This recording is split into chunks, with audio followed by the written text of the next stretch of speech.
There are places in modern society designed to be devoid of shadows. They are constructed with industrial-grade fluorescent lighting that hums at a frequency just on the edge of perception, illuminating every square inch of linoleum and steel. These are the supercenters, the 24-hour cathedrals of commerce where the doors never lock and the cameras never blink. We assume that in such a place, nothing can remain hidden. We assume that visibility equals safety.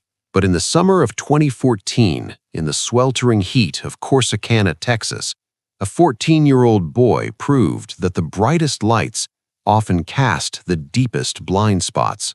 He proved that you can vanish from the face of the earth without ever leaving the public eye.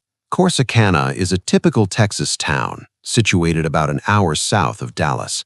It is a place of highway interchanges, humid air, and the sprawling infrastructure that connects the rural to the suburban. Like most American towns of its size, the social and economic gravity centers around the local Walmart supercenter on West 7th Avenue. In July 2014, the store was operating on a 24-hour schedule. It was a massive, air-conditioned ecosystem that processed thousands of people a day. Families buying groceries, travelers stopping for supplies, night shift workers wandering the aisles at 3 in the morning. It was a place of constant motion, a transient space where no one stays for long. On July 28th, a teenage boy walked through the automatic sliding doors. To the casual observer, and indeed to the high-definition security cameras tracking his entry, he was just another customer. He was wearing casual clothes, blending perfectly into the demographic of the store. He walked past the greeter, past the rows of checkout counters, and deeper into the labyrinth of aisles. He had no money. He had no phone. He had no intention of buying anything. And most disturbingly, he had no intention of leaving. The boy had run away from his aunt's house nearby.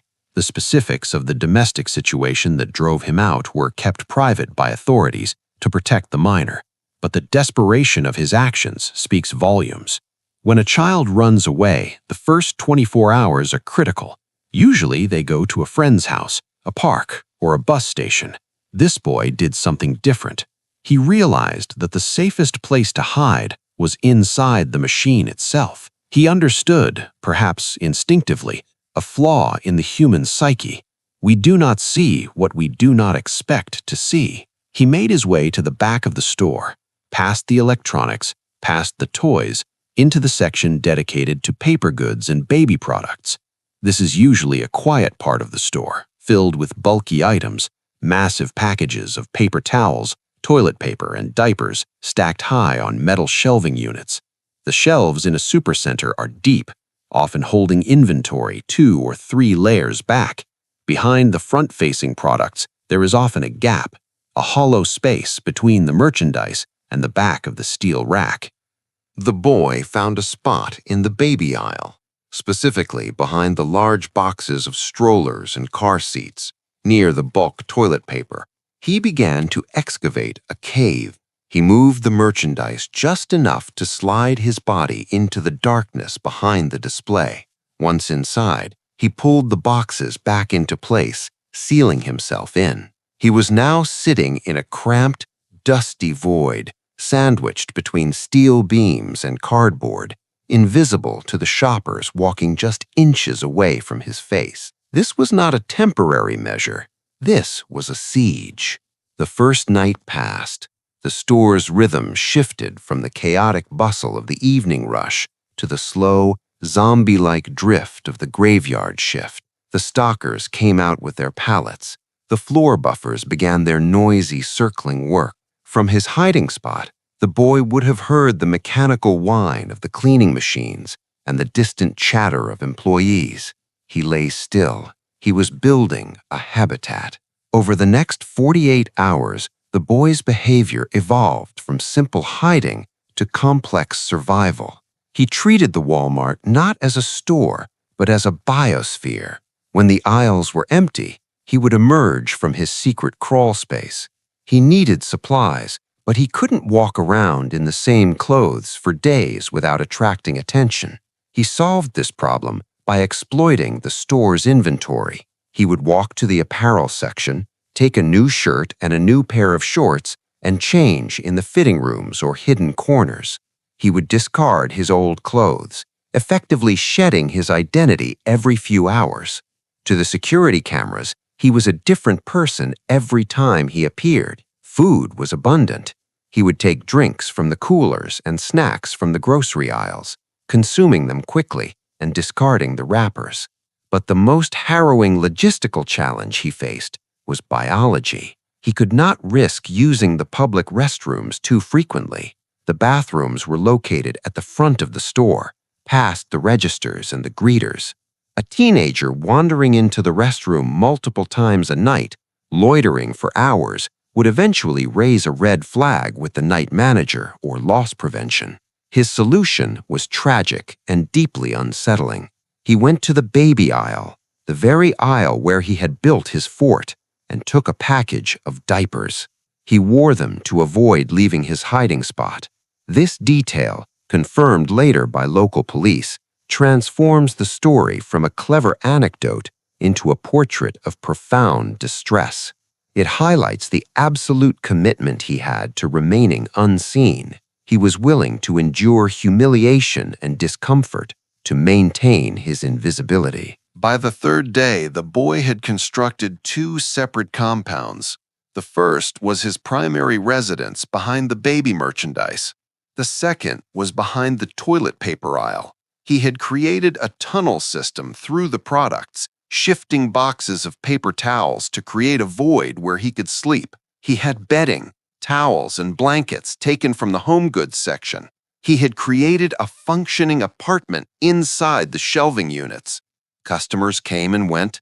They reached for items on the shelves, their hands inches from the boy's hiding spot. People stood in that aisle debating which brand of diapers to buy, completely unaware that a pair of eyes was watching them through the cracks in the cardboard. The boy existed in a parallel dimension, separated from the normal world by a thin veneer of consumer packaging. The psychological toll of this environment is difficult to imagine. In a casino or a supercenter, there are no clocks and no windows. The lighting is constant. The temperature is constant. Time dissolves. After 72 hours of breathing recycled air, hiding in a dusty crawl space, and eating stolen snack food, the boundary between reality and the store likely began to blur. He was living in a state of hypervigilance. His cortisol levels spiked, listening for the footsteps of employees. It was the trash that finally betrayed him. The boy was careful, but he was not a ghost. He was generating waste, food wrappers, empty bottles, and the discarded tags from the clothes he had stolen. He tried to hide the debris, stuffing it into the deepest recesses of the shelves or behind other pallets, but the volume of trash was growing. On the fourth day, a Thursday, the store was busy. A customer was browsing the baby aisle and noticed something strange. There was trash on the floor, not just a dropped receipt, but a pile of refuse that looked deliberate. The customer flagged down a store employee. The employee, likely annoyed at having to clean up a mess, approached the aisle.